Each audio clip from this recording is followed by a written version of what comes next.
The subject of the disappearance of railways, trolley parks, and roundhouses is a vast one, and as we will see in this video, has many interconnected elements, like for example, how closely associated all of this infrastructure was associated with airports, racetracks, breweries, and waterfalls, to name just a few things of many.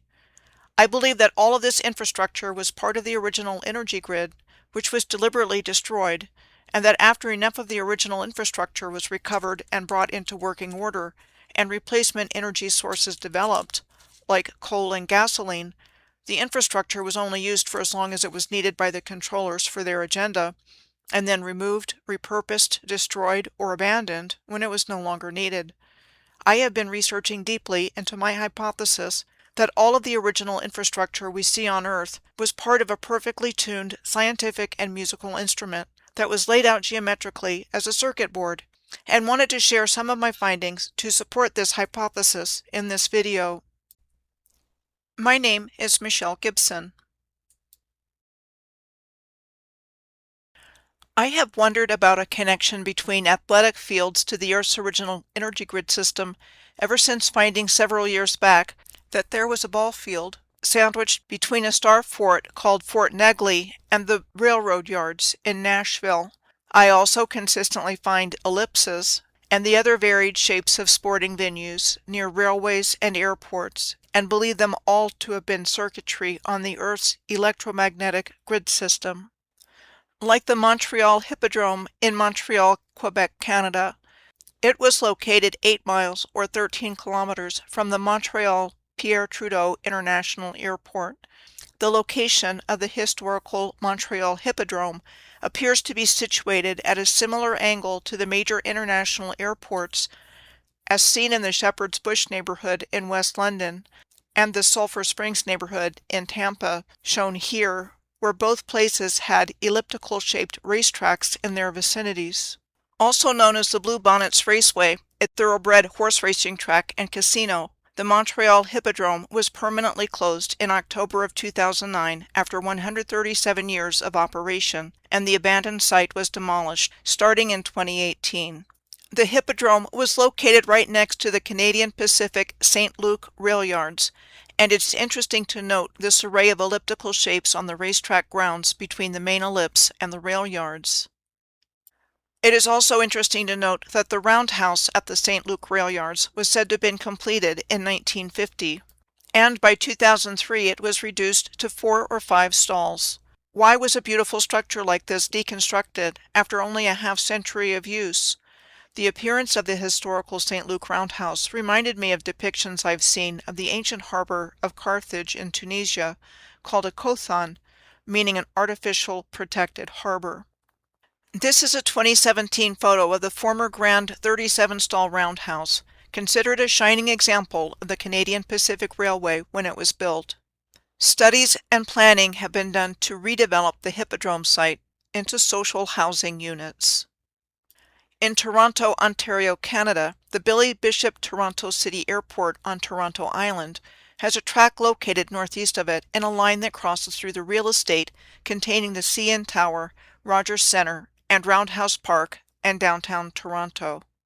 The CN, or Canadian National Tower, is 1,815 feet, or 553 meters high, a communications and observation tower located on what is known as railway lands, a large railway switching yard on the Toronto waterfront, and said to have been completed in 1976. Toronto's Union Station is just to the east of the CN Tower in the railway lands. The Union Station in Toronto was said to have been constructed in the Beaux-Arts style in 1927 and is considered Canada's largest and most opulent railway station. The Toronto Union Station reminds me of the original Pennsylvania Station in New York City, which was said to have been built between 1904 and 1910 and demolished between 1963 and 1968. Roundhouse Park, next to the CN Tower, was the location of the John Street Roundhouse, said to have been built in 1929 to maintain Canadian Pacific Railway trains during the golden age of railways, where maintenance teams worked on as many as 32 trains at a time. The Roundhouse is the last such building in Toronto and survived the demolition of other railway facilities nearby that took place to make room for the new stadium, the Rogers Centre, which opened in June of 1989. The Rogers Centre is the home of Major League Baseball's Toronto Blue Jays, as well as being a large event venue. Now I'm going to head in the direction of a Toronto neighborhood known as the Beach or the Beaches, where there were several historical amusement parks. It is considered part of the old city of Toronto. I found that the only pictorially documented amusement park here was the Scarborough Beach Park, which was in operation from 1907 until 1925, when apparently the owner of the park, the Toronto Railway Company, locked the gates to the property. Eventually, the Scarborough Beach Park property was sold to a company which removed the rides and the buildings and replaced the land with housing.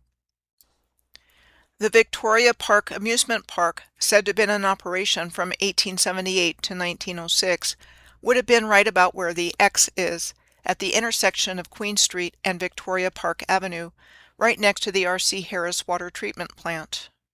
This megalithic stone wall runs parallel to Queen Street at the front boundary of the complex.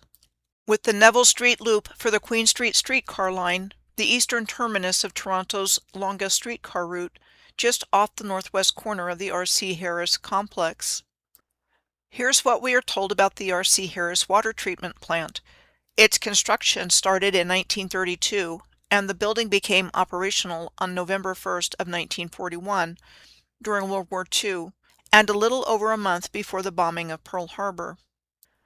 It was named after the longtime Commissioner of Toronto's Public Works, R.C. Harris, overseer of the construction project.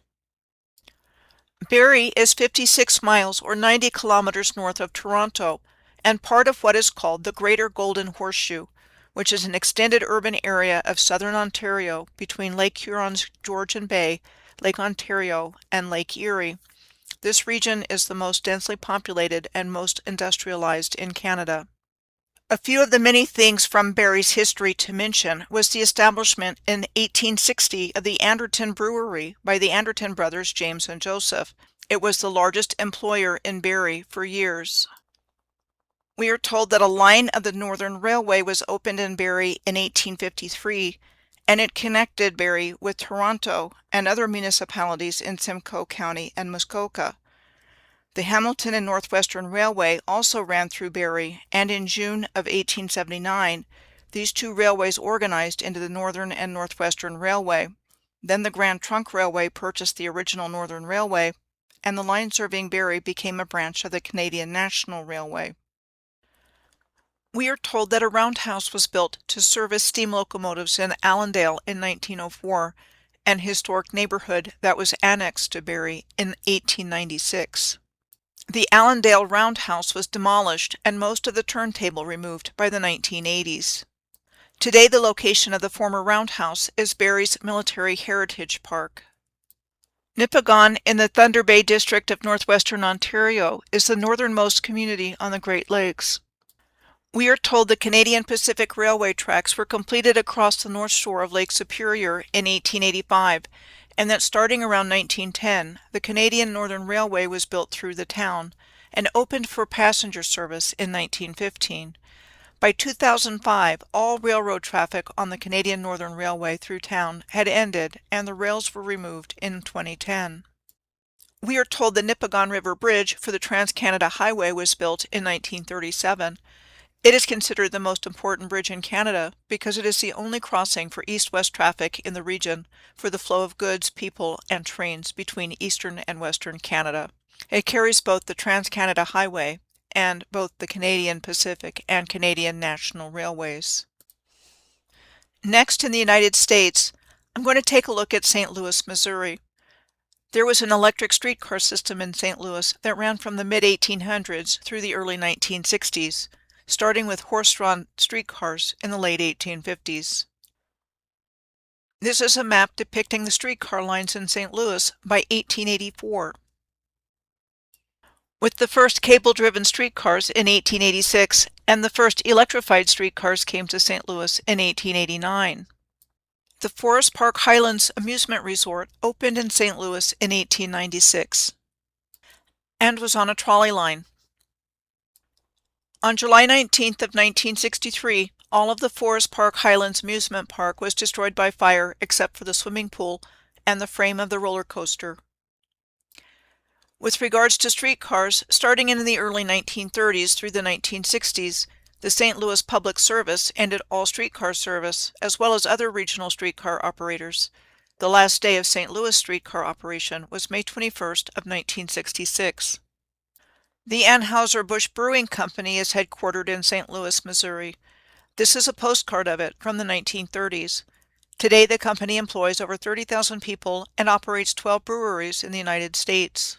It was founded as the Bavarian Brewery in 1852 by George Schneider, but financial problems forced him to sell the brewery to various owners during the late 1850s, one of which, Eberhard Anheuser, was a prosperous soap and candle maker. The name of the brewery became E. Anheuser and Company in 1860. A wholesaler who had immigrated from Germany to St. Louis in 1857, Adolphus Busch, became Eberhard Anheuser's son-in-law in 1861.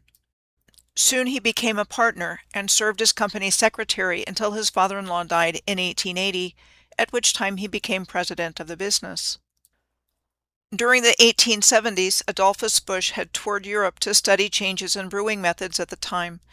In particular, he was interested in the Pilsner beer of the town of Budweis, located in what is now the Czech Republic. In 1876, he introduced Budweiser. And 1876 was the same year he introduced refrigerated railroad cars to transport beer. By 1877, the company owned a fleet of 40 refrigerated railroad cars. Busch implemented pasteurization in 1878 as a way to keep beer fresh for a longer period of time. He established the St. Louis Refrigerator Car Company in 1878, and by 1888 the company owned 850 cars.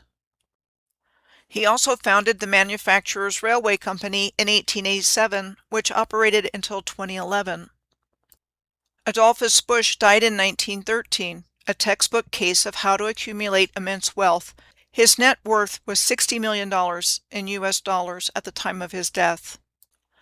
The Busch Entertainment Corporation, which was founded in 1959, became SeaWorld Parks and Entertainment in 2009 with its sale to Blackstone Group, an American multinational private equity, asset management, and financial services firm based in New York City. The St. Louis Union Station was said to have been built between 1892 and 1894. The year it first opened as the largest train station in the world. These days, the former St. Louis Union Station is a multi-use complex with restaurants, retail stores, a hotel, and the St. Louis Aquarium. The only remnants of the former roundhouse in East St. Louis, located east of the I-70 Mississippi River crossing, are concrete foundations where you can still see the pits where locomotives were once serviced. There appears to be a geometric relationship between the Union stations in St. Louis, Louisville, Kentucky, Cincinnati, Ohio, and Indianapolis, Indiana. I calculated the distance between them using address to address, and the distances between the legs of the triangles between these four major cities with Union stations are still remarkably close to each other in a geometric configuration, considering what we've been led to believe in our historical narrative was seemingly random settlement and construction. The Louisville Union Station was said to have first opened in 1891. Today, the historic Union Station is used for the administration of the Transit Authority of River City. The building is open to the public on weekdays, and there is a market area with a coffee shop and exhibits on the history of public transit in Louisville. Cincinnati's Union Station is a wonder to behold, with the largest half-dome in the Western Hemisphere, and at one time it was the largest half-dome in the world. It was said to have been built starting in 1930 and opening in 1933, which would have been during the Great Depression. Today, the Cincinnati Union Station houses 3 museums, an Omnimax theater, the Cincinnati History Library and Archives, and it still provides reduced passenger rail service for Amtrak's Cardinal Line. The Indianapolis Union Station was said to have first opened in 1853, and that today's Richardsonian Romanesque building was built in the same location between 1886 and its opening in 1888. Today, the Indianapolis Union Station houses a Crowne Plaza Hotel and Conference Center, the Mexican Consulate, and, like the Cincinnati Union Station, still provides reduced passenger rail service for Amtrak's Cardinal Line. Here is the Indianapolis Union Station on the left, compared with the Louisville Union Station in Kentucky on the right. Why do they look like cathedrals? Broad Ripple Village is one of Indianapolis's 7 designated cultural districts. Established in 1837, today it is best known for being a socially, economically, and ethnically diverse neighborhood, filled with art galleries, specialty shops, restaurants, and nightclubs. I am very interested in Broad Ripple's location on a U-shaped bend, known as an oxbow, of what is known as the White River, its connection to the Central Canal, its connection to the railroad, and the trolley line and amusement park in its history.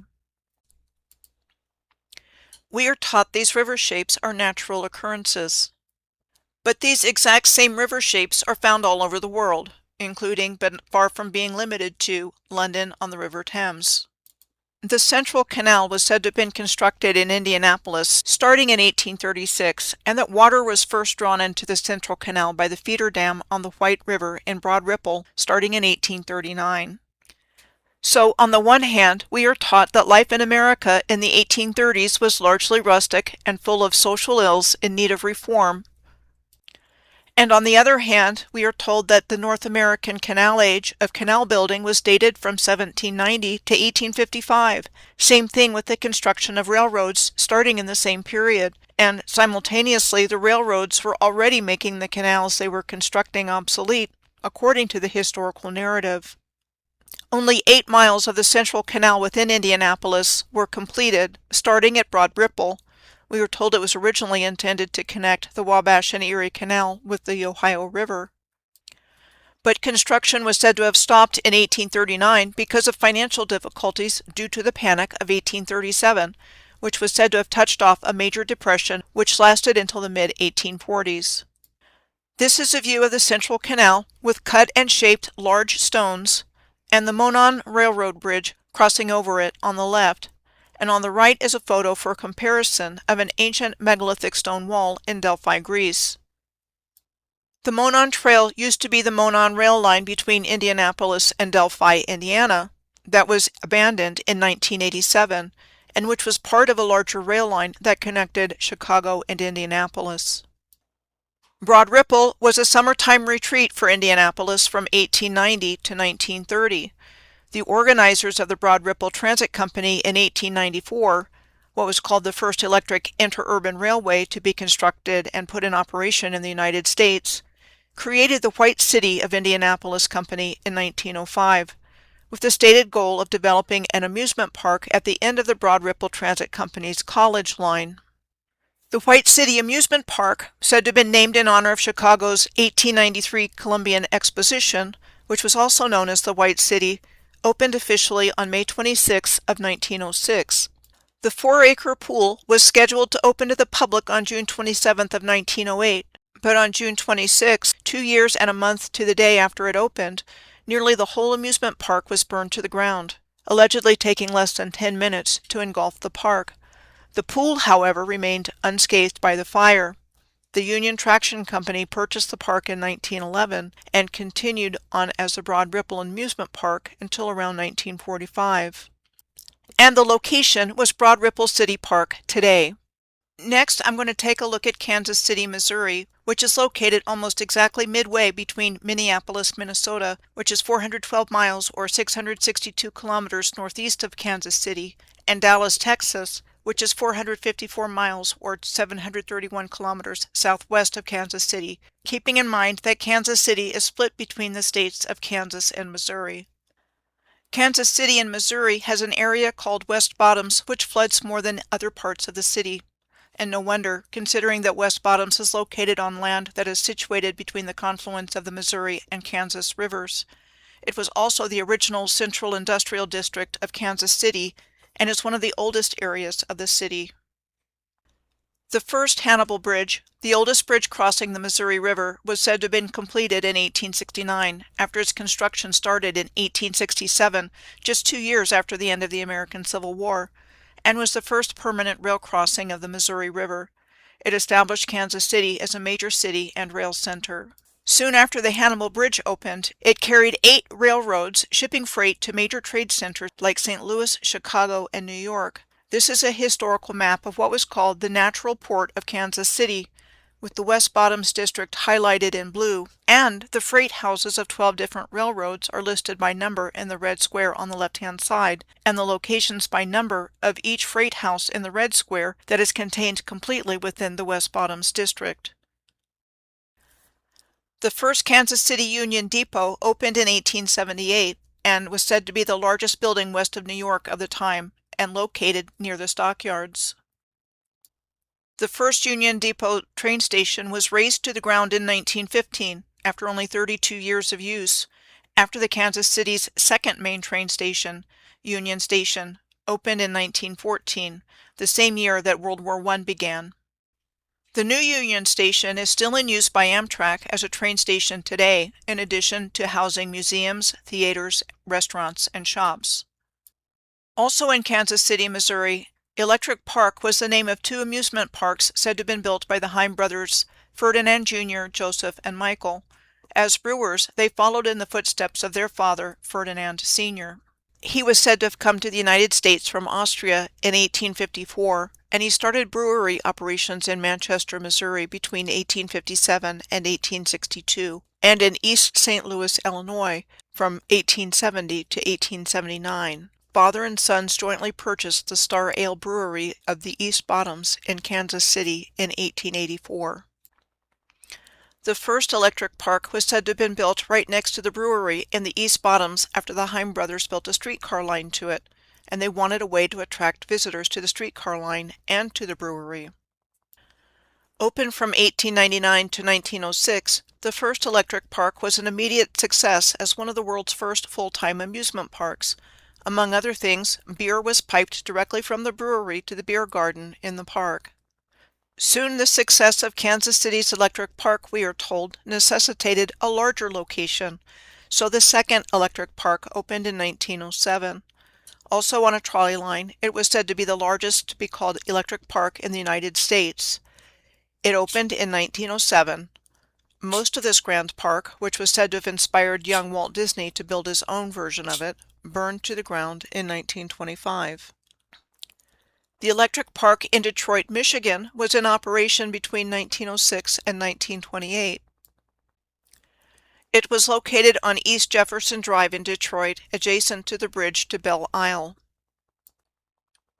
Originally a trolley park, the electric park in Detroit was at the end of 3 trolley lines, but we are told public transportation shifted to buses by the 1920s, as trolleys were already becoming obsolete. The 1920s saw legal battles not only over the ownership of the park, but also challenging its existence. In 1927, the city of Detroit condemned many of the park's structures as a blight, closing the park permanently.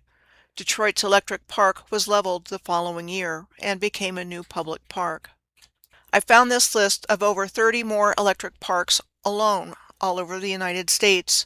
They were constructed as trolley parks and were owned primarily by electric companies and streetcar companies.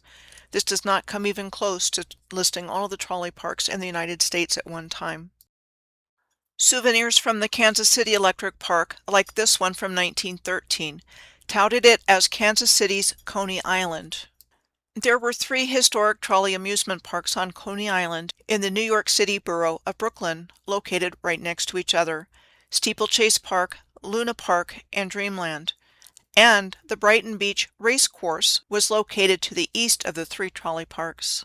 This is what we are told about the historic trolley amusement parks of Brooklyn's Coney Island. First, Steeplechase Park. We are told that Steeplechase Park was created by entrepreneur George Tillieu in 1897. The park included at one time over 50 attractions on its midway alone.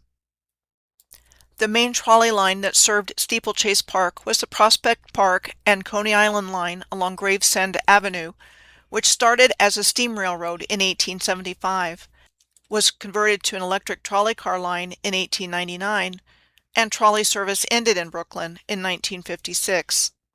George Tillieu died in 1914, and Steeplechase Park remained in the Tillieu family until its closure in 1964, and over the years started to go into decline at different times for different reasons, but especially so with the onset of the Great Depression, which started in 1929 and resulted in a significant decline in park attendance. The land of the former amusement park today is Maimonides Park, the location of a minor league baseball stadium. Next, Luna Park on Coney Island opened in 1903. It was said to have replaced Sea Lion Park that was operated by a man named Paul Boyton between 1895 and 1902, the first enclosed and permanent amusement park in North America. We are told that Luna Park's architectural style was an Oriental theme, with over 1,000 red and white painted spires, minarets, and domes on buildings constructed on a grand scale, though Moorish architecture comes to mind when I see this historic postcard. All the domes, spires, and towers were lit up at night with several hundreds of thousands of incandescent lights.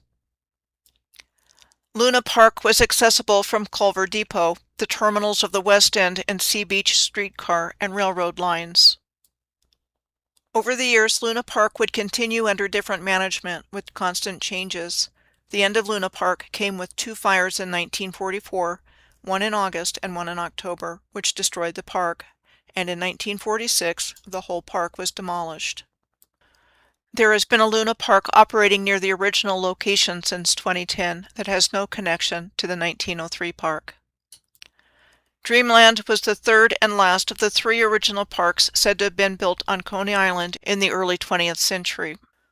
Dreamland was said to have been founded by successful Brooklyn real estate developer and former state senator William H. Reynolds as a refined and elegant competitor to the chaotic noise of Luna Park, and opened in May of 1904.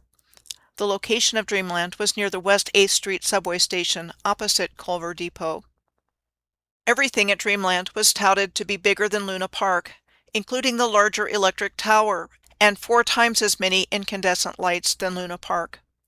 Dreamland's life on Coney Island was ended only 7 years after opening. On May 27th of 1911, a fire started at the Hell Gate attraction the night before the season's opening day and spread quickly, completely destroying the park by morning. The Brighton Beach Race Course was an American thoroughbred horse racing facility shown here, opened on June 28th of 1879.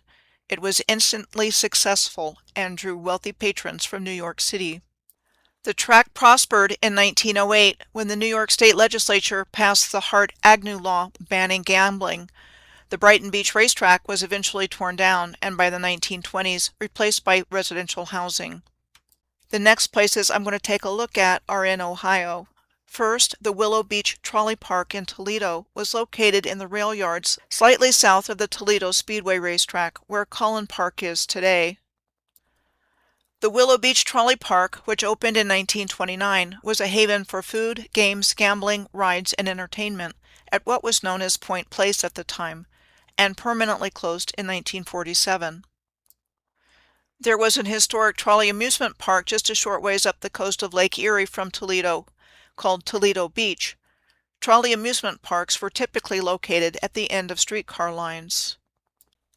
It was located where the Toledo Beach Marina is today. Another place with a trolley park was in Chippewa Lake, a town in Ohio at the end of a trolley line that came from Cleveland. It operated for 100 years, from 1878 to 1978. After which time it was abandoned, with many of the original rides left to deteriorate in place. The Chippewa Park Dance Hall burned down in June of 2002. Next, there is an abandoned interurban bridge on the Maumee River in Waterville, Ohio. It was part of the lakeshore line that went to Cleveland.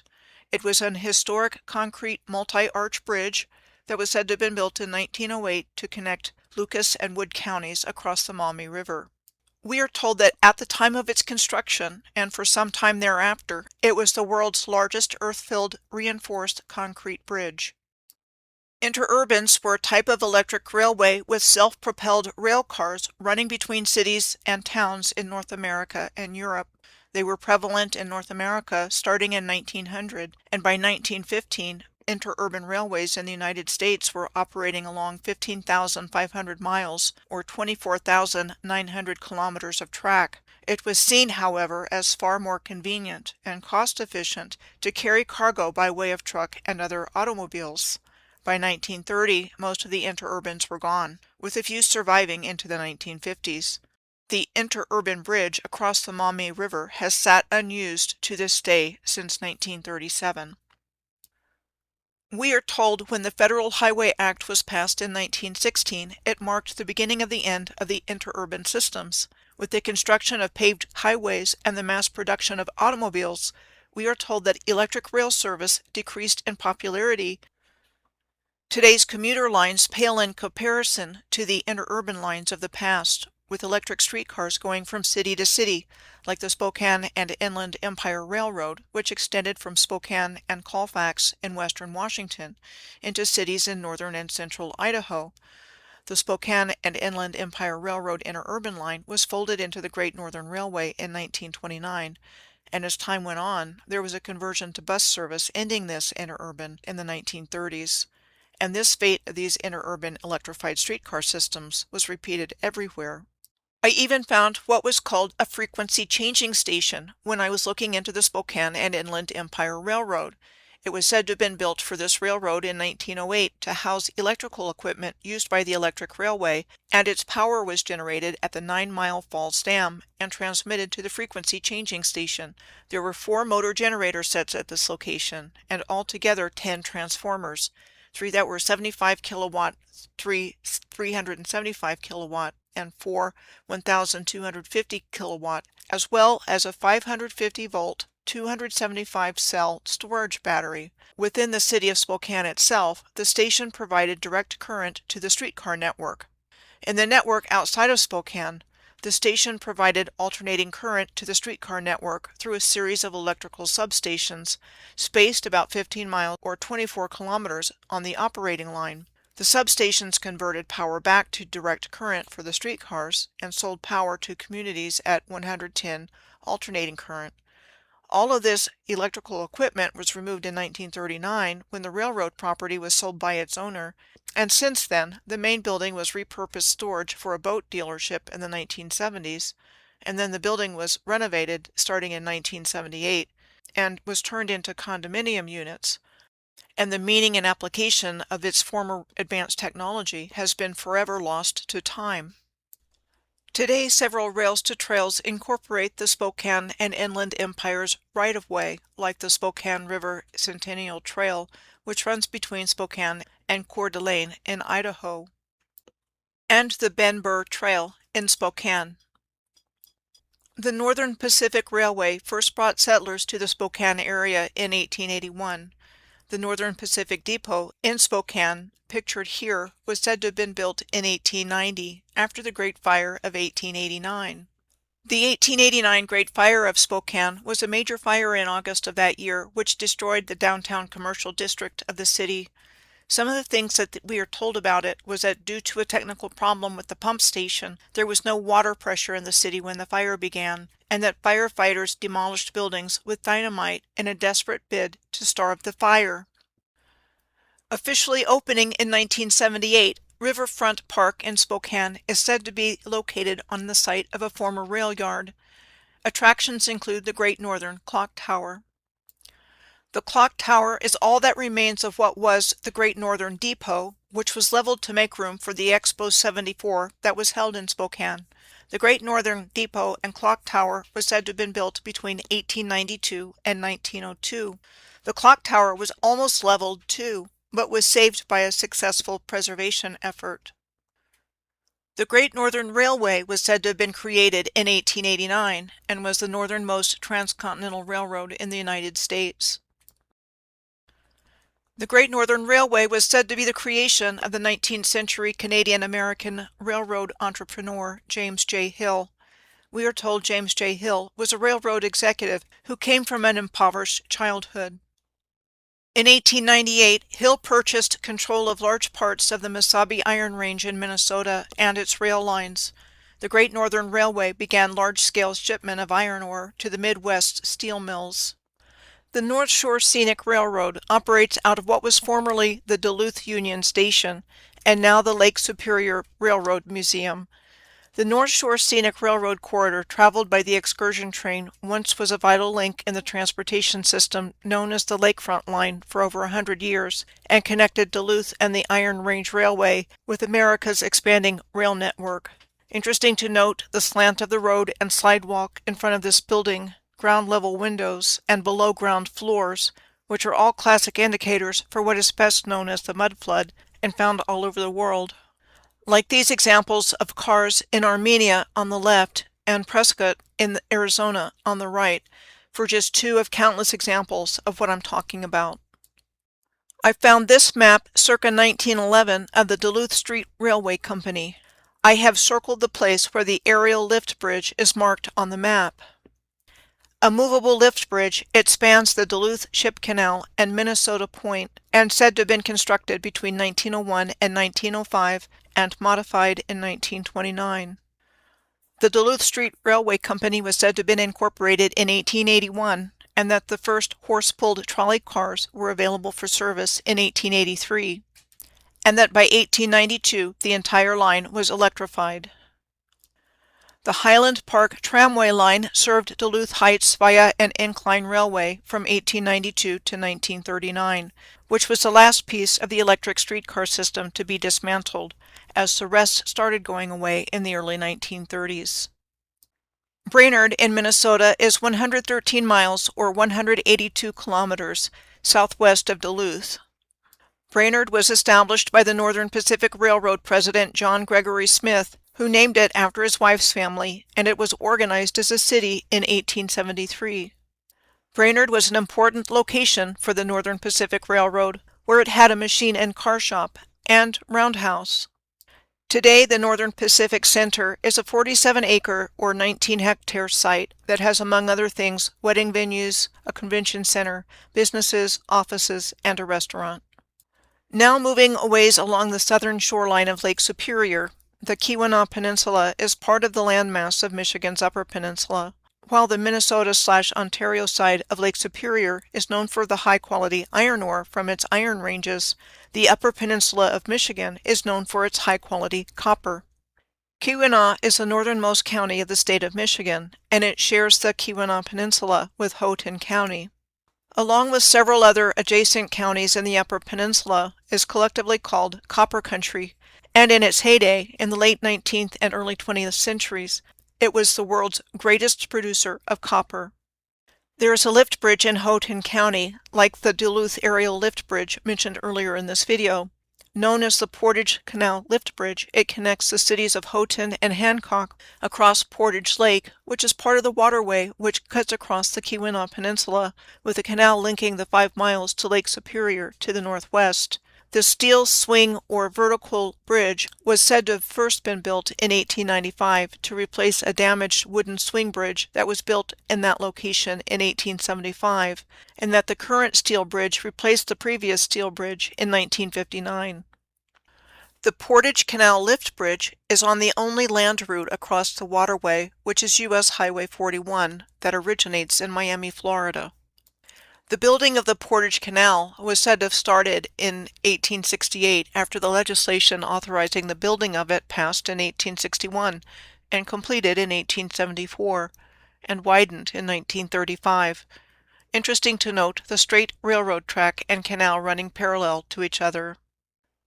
There used to be a trolley line here between the cities of Calumet and Houghton,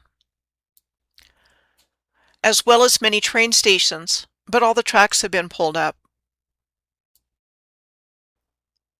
According to this map of the Houghton County Traction Company that operated the trolley line, there was even an electric park way up here. It was a popular recreational destination between 1902 and 1932, which was when all operations of the Houghton County Traction Company ended, and the park disappeared completely from the scene by World War II. We are told because of the cost of maintenance, upkeep, etc., with the main pavilion sold, scrapped, and reassembled as a potato barn. The Duluth, South Shore, and Atlantic Railway was an American railroad that served the Upper Peninsula of Michigan and the Lake Superior shoreline of Wisconsin, providing service from Sault Ste. Marie, Michigan, and St. Ignace, Michigan, westward through Duluth, Minnesota. Branch lines of this railroad extended up the Keweenaw Peninsula to the cities of Houghton, Calumet, and Lake Linden. Parts of the Duluth, South Shore, and Atlantic Railway were converted to rail trails like the St. Ignace Trout Lake Trail, which is 26 miles or 42 kilometers of multi-use recreational trail in its former rail bed. The Chief Wawatam Railroad Ferry was a coal-fired steel ship primarily based in St. Ignace, Michigan, that operated year-round in the Straits of Mackinac between St. Ignace and Mackinac City between 1911 and 1984. Serving in its storied career as a train and passenger ferry and as an icebreaker. The first part of the Chief Wawatam's history is that its main purpose was as a train service to carry railroad cars, though it operated as a passenger and car ferry over the years. It served as an icebreaker during the winter months until that function was replaced by the U.S. Coast Guard icebreaker Mackinac in 1944, and that the ship's passenger service also dropped off after World War II. Passenger service ended after the Mackinac Bridge opened in 1957, and it was used exclusively as a railroad ferry until 1985. The Chief Wawatam Railroad Ferry was the only railroad connection between the two peninsulas of Michigan, and in the 1950s transported 30,000 railroad cars per year across the Straits of Mackinac. It started servicing the Mackinac Transportation Company in 1911. A joint venture of the Duluth, South Shore, and Atlantic Railway, the Grand Rapids and Indiana Railway, and the Michigan Central Railroad, since all three railroads crossed back and forth at the Straits of Mackinac. With regards to the railroad lines to Mackinac City on the other side of the Straits of Mackinac, we are told that the Michigan Central Railroad came to Mackinac City from Detroit in 1881, and the Grand Rapids and Indiana Railroad in 1882, connecting Mackinac City to Traverse City, Grand Rapids, and Fort Wayne in Indiana.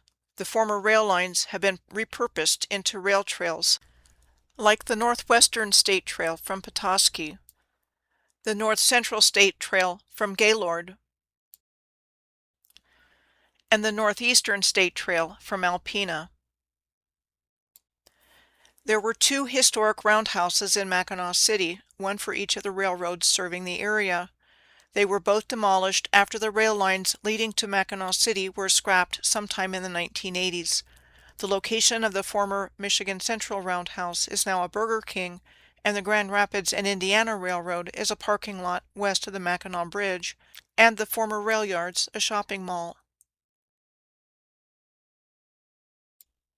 Mackinac City is not far from the location of the Taquamenon Falls State Park, where there are a series of waterfalls on the Taquamenon River before it empties into Lake Superior in the northeastern part of the Upper Peninsula of Michigan, and the Taquamenon Falls. The Taquamenon Falls are on Michigan State Highway 123 and are accessible from Michigan Highway 28.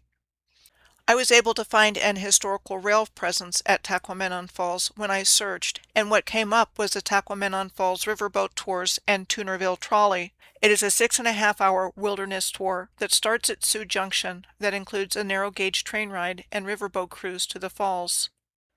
Making my way down the west coast of Michigan's Lower Peninsula, also known as the Mitten, on the eastern shore of Lake Michigan, I found several historic trolley parks.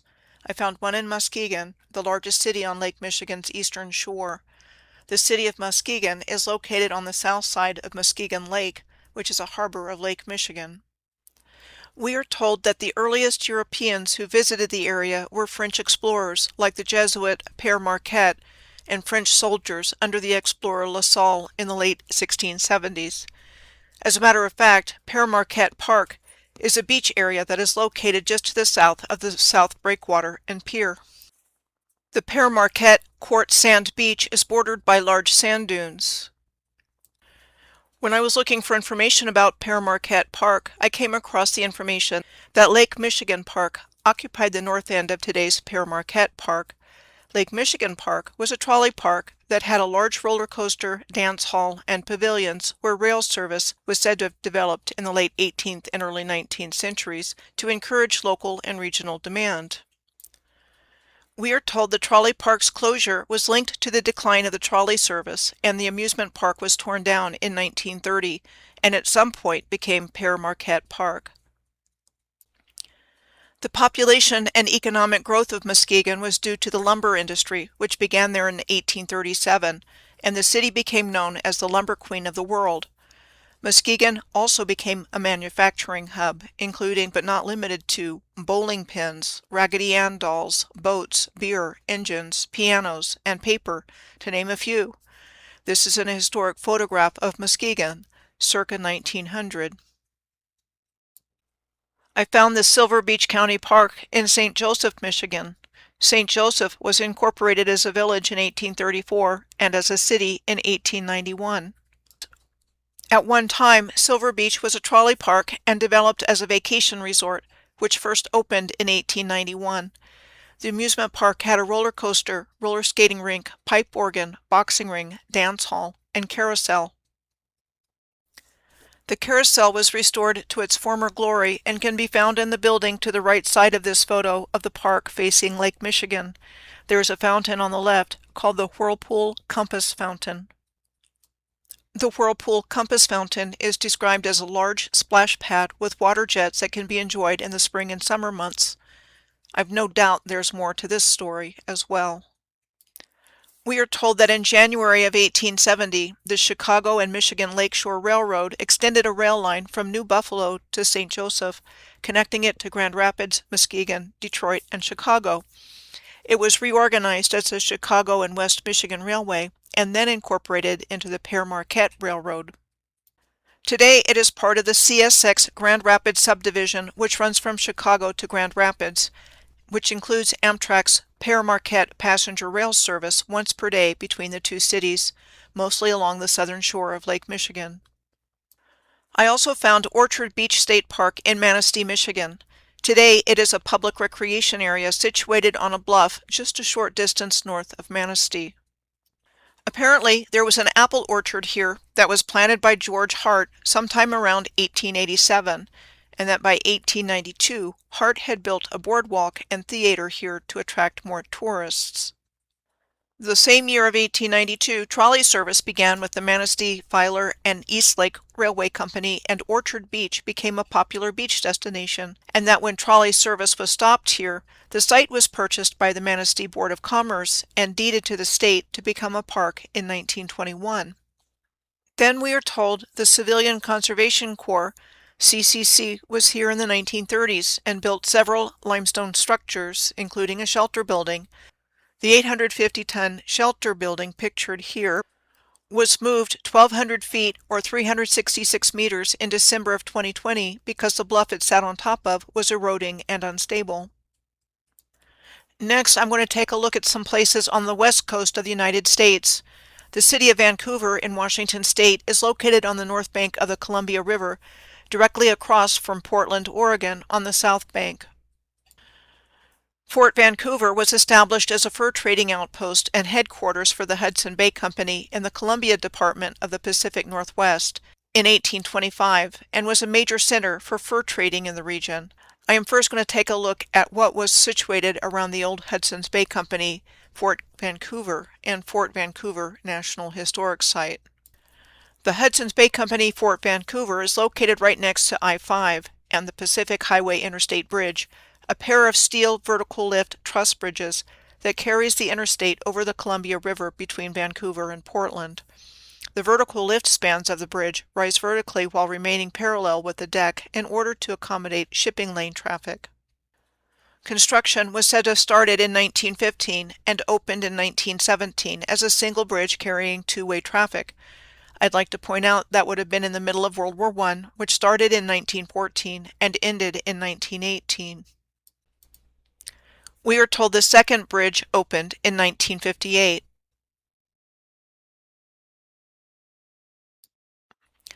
I am extremely interested in the extensive rail trackage, the dark ribbons on this Google Earth screenshot that I'm seeing on both sides of the Columbia River at this location. On the Vancouver side of the Columbia River, there's a lot of rail activity paralleling the I-5 interstate and the Columbia River.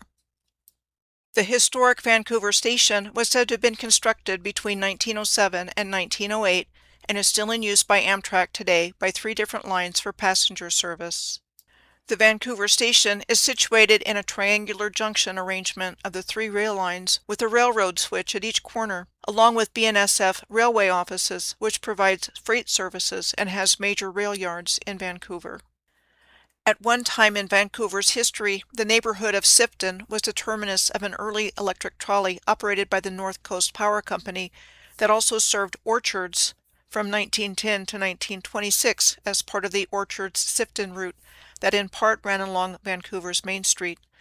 Like the historical Orchard and trolley located together in Manistee, Michigan, I definitely think there was a connection between the original energy grid and agriculture. The Burlington Northern Railroad Bridge 9.6 crosses the Columbia River into Portland just below the triangular junction in Vancouver. The 2,807-foot or 856-meter-long Railroad Bridge 9.6, which was said to have been built between 1906 and 1908, has a swing span which pivots on its base to let taller ships pass through.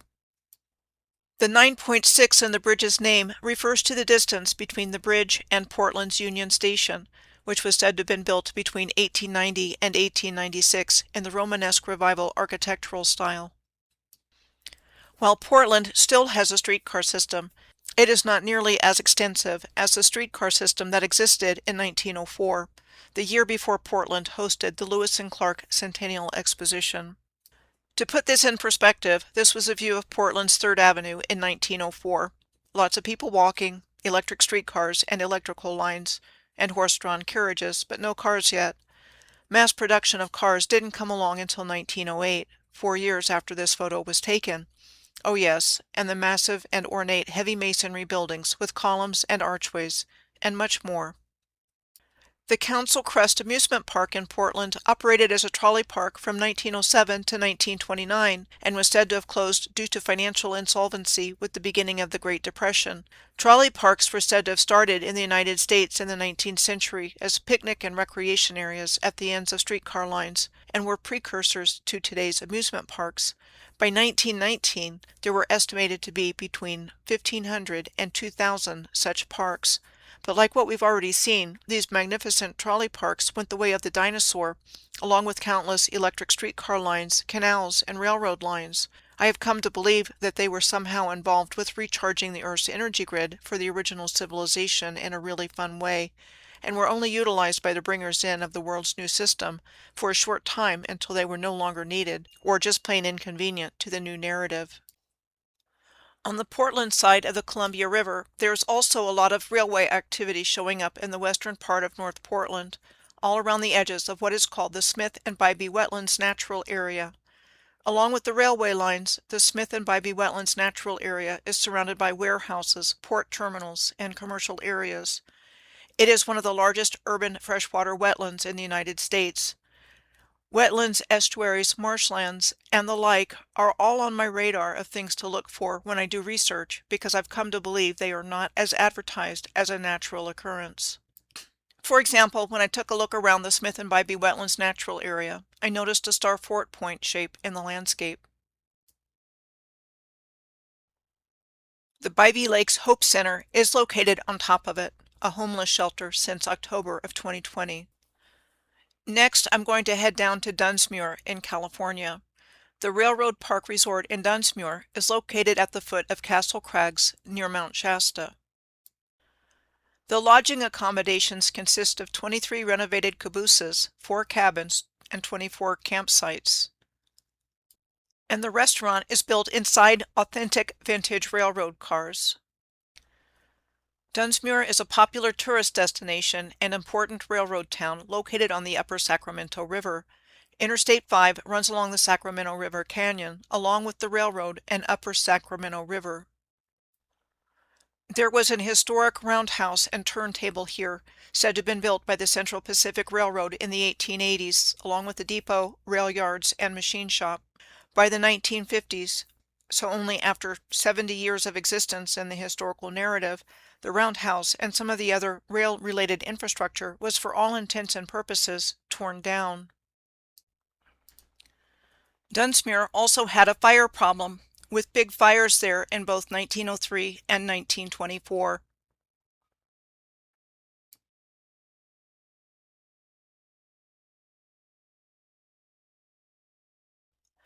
The trip going north from Dunsmuir through the Sacramento River Canyon goes past several waterfalls, and the first one being the Hedge Creek Falls.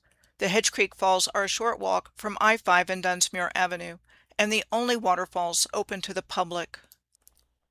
The Mossbrae Falls are next, and not open to the public for the given reasons of 1, they are on Union Pacific Railroad owned property, and 2, public safety concerns due to the active rail line that runs alongside the falls. The Mossbrae Falls are just south of the former Shasta Springs Resort, a popular summer resort in the late 19th and early 20th centuries, and the springs on the property were the original source of the water and beverages that became known as the Shasta brand of soft drinks. The Shasta Springs Resort was sold in the 1950s to the St. Germain Foundation, the current owners of the property, and is still in use as a major facility by the organization. Now I'm going to add more data about the correlations of waterfalls, railroads, and racetracks to this configuration, with the idea that these were all connected to the original energy generating grid system of the Earth. To study this possibility more in depth, I'm going to turn my attention to Iowa, focusing on the upper grouping of correlations between railroads, waterfalls, and racetracks in this screenshot, with the yellow pins being railroad-related infrastructure, the green pins are racetracks, and the blue pins are waterfalls. There's obviously more to find here, but this section will give you the idea. First, I'm going to take a look at the upper section of the previous Google Earth screenshot.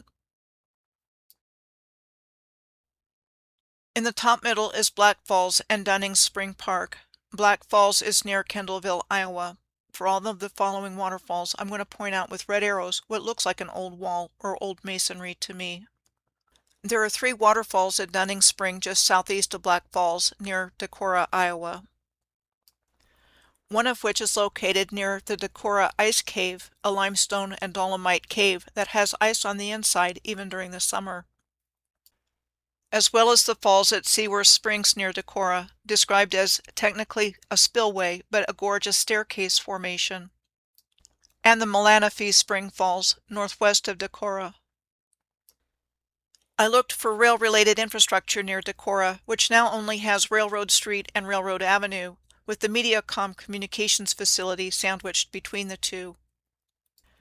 And what was the Milwaukee and St. Paul Railway combination depot in Decorah is now commercial space, and all the railroad tracks through here were removed in 1971. From where Black Falls and Dunning Spring are at the top of the Google Earth screenshot, next I'm going to go southeast of there to Pikes Peak State Park near the Dakota, Minnesota, and Eastern Railroad in Marquette, Iowa. Pikes Peak State Park in McGregor, Iowa is situated on a 500-foot or 150-meter high bluff overlooking the confluence of the Mississippi and Wisconsin rivers. It is a recreational area that is considered one of Iowa's premier nature destinations, where one of the places you can hike to is called Bridal Veil Falls. Bridal Veil Falls is described as a small natural waterfall that flows gracefully out of a horizontal limestone outcropping. Pikes Peak State Park and McGregor, Iowa are right next to Marquette, Iowa on the Mississippi River. Marquette earlier in history was known as North McGregor and served as a railroad terminus, becoming a major railroad hub for the region in its heyday. Passenger service ended in 1960, and the Marquette Depot Museum and Information Service in Marquette celebrates the town's railroad history with exhibits of historic railroad artifacts. Though the Dakota, Minnesota, and Eastern Railroad, a subsidiary of Canadian Pacific Railway, still runs freight on the rail lines through here. Next, I'm going to go due west from Marquette and McGregor over to Mason City, which is connected by the same Canadian Pacific Rail line to Marquette. Mason City is located on the Winnebago River and was originally a settlement that was established here in 1853 called Shibboleth. It was also known as Mason Grove and Masonville until we are told Mason City was adopted in 1855 in honor of a founder's son, Mason Long. Interesting to note that the original name for the settlement, Shibboleth, is also a Freemasonic password.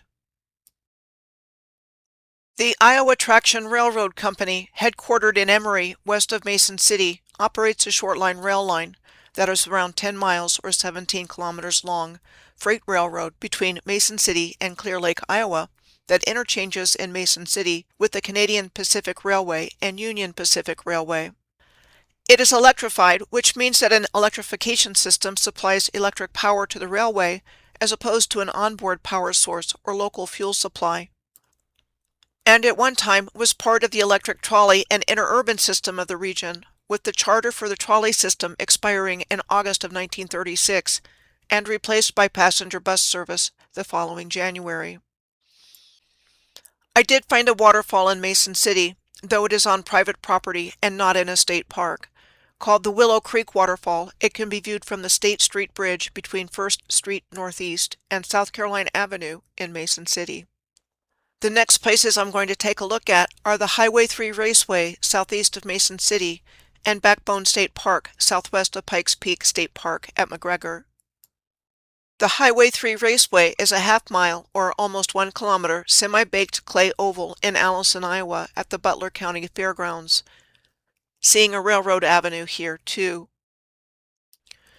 Not a whole lot of information available except that it hosts stock car races and the like. I think these racetracks are repurposed elliptical circuitry on the Earth's grid system. Backbone State Park, 45 miles or 72 kilometers west of Dubuque, Iowa, is the state's oldest park, having been dedicated in 1919.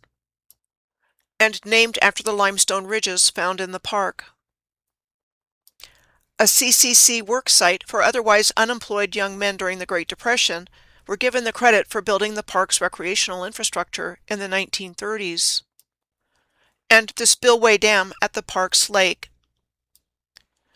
This is a small sample of countless examples of the same infrastructure and same stories. I have focused on examples in Canada and the United States in this video, on the disappearance of railways, trolley parks, and roundhouses, but the same infrastructure seen in North America was found in the same configuration worldwide. Here's just one example from Denmark. The Kastrup International Airport in Copenhagen is in a linear alignment with several racetracks, including the Klampenborg Racecourse, which is right next to the Spokane Amusement Park. The Klampenborg Racecourse is a flat horse racing track that first opened in 1910 in this affluent suburb of Copenhagen. Major races held at the Klampenborg Racecourse include the Scandinavian Open Championship, in which 3-year-old and over thoroughbred horse racing takes place annually in August. The Spokane Amusement Park right next to the Klampenborg Racecourse was said to have opened in the year of 1583, making it the world's oldest operating amusement park. Its origins are related in this way. In 1583, a natural spring was found in a large forest park here. Residents of Copenhagen to the south of it were attracted to the spring because of their poor water quality and the belief that it had curative powers. The spring drew large crowds in the warmer months, and the large crowds attracted the entertainers and hawkers, which were said to be the origin of the amusement park today. We are told Spokane continued to grow even throughout the Napoleonic Wars, and became even more popular as time went on, with easy accessibility via steamships starting in 1820 and railroads starting in 1864. Today the park is filled with rides and amenities, including 5 roller coasters. The park's most famous roller coaster is the Rutschenbahn, a wooden roller coaster that has been open since 1932. The Tivoli Gardens Amusement Park in Copenhagen opened in 1843, making it the 3rd oldest operating amusement park in the world, after Spokane in Klampenborg and the Wurstelprater in Vienna, Austria, which opened to the public in 1766. The Tivoli Gardens Amusement Park is located in downtown Copenhagen next to the Central Rail Station, and the rail yards there. In summary, generally speaking, I think the controllers removed most of the original rail lines that were a functional part of the energy grid when they were no longer needed for mining and/or their agenda, and only kept what was needed for freight, with keeping some for public transportation where it was critical infrastructure, and scaled passenger service way back from what it once was. Former rail lines were instead turned into interstates, highways, roadways, and recreational rail trails, used for harvesting our energy for the benefit of a few, from what was the original free energy grid system for the benefit of all. They have also been harvesting the original energy grid of its components with the mining industry, as well as all available natural resources, including but not limited to the lumber industry. The free energy grid was destroyed, and the robber barons behind the creation of the New World Order, like John D. Rockefeller, J.P. Morgan, and other big players in our historical narrative, actively sought to bring online replacement sources for energy generation and industry as quickly as possible, and in the process became incredibly wealthy and powerful. They claimed the very best of everything for themselves, while the new elite class lived in the lap of luxury and helped themselves to the best of everything. They had little care for anyone or anything else, not at all.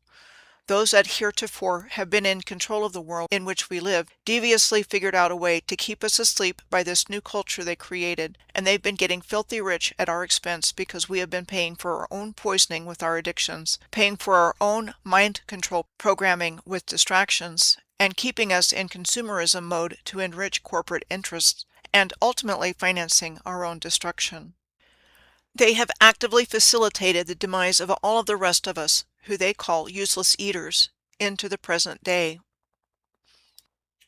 The negative beings behind what has taken place here wanted to set up a new god as Lord of this world and wanted a proxy vote for their hostile takeover. A hostile takeover bid occurs when an acquiring company seeks to acquire another company, the target company, but the board of directors from the target company has no desire to be acquired by or merged with another company. The two most common strategies used by acquirers in a hostile takeover are a tender offer or a proxy vote. The tender offer is an offer to purchase shares at a premium to the market price. The proxy offer is persuading shareholders of the target company to vote out the existing management. The only way they can accomplish this acceptance, however, is by outright lies, deception, and duplicity, because if people knew the true agenda of these controllers, the majority of humanity would never ever accept this. But the problem is, in a free will zone like Earth, the human beings who live here have to give their consent to choose whether to follow the light or the dark. I bring all of this up because it is important to know this is what's been going on here. Humans are inherently sovereign beings. They've gone to all of this trouble because, by universal law, they can't lay a finger on us. They have tricked us into accepting their sovereignty over our own and fooled us into enabling their diabolical agenda. The controllers have always feared the Great Awakening of humanity, and thus threw everything they could at us to prevent it from happening, and keep us asleep so we would never know what hit us. But no matter what they do, they can't keep it from happening. They've lost control of the narrative, and no matter how hard they try to get it back, they are more exposed than they have ever been for those with eyes to see and ears to hear.